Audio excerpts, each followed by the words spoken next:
אני אראה לכם איך עושים מלכודת במיינקראפט. אז קודם כל אתם צריכים שטח. אתם חופרים 2 משבצות למטה.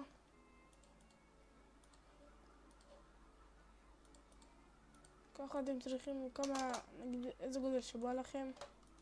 אפשר גם לחפור יותר, זה יהיה יותר עוצמתי.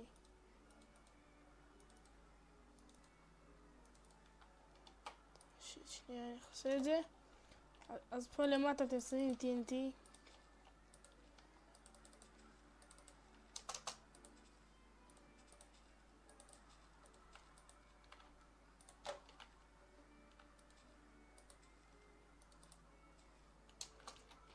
וזה אתם מכסים בקרשים.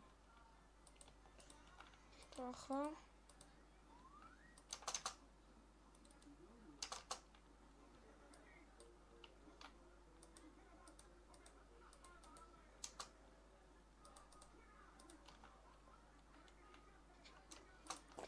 אתם יכולים גם לעשות את זה בתור בית, איך שבא לכם. אני אין לי כוח לזה עכשיו. נגיד, כאן יש לכם דלת.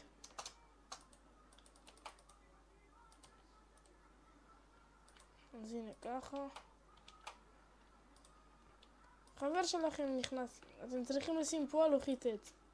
חבר שלכם נכנס הביתה, סתם נגיד יש לו פה תיבות, הוא לוקח משהו, עבר כמה שניות, בום! רואים מה קורה? מתפוצץ. זה מה שנשאר.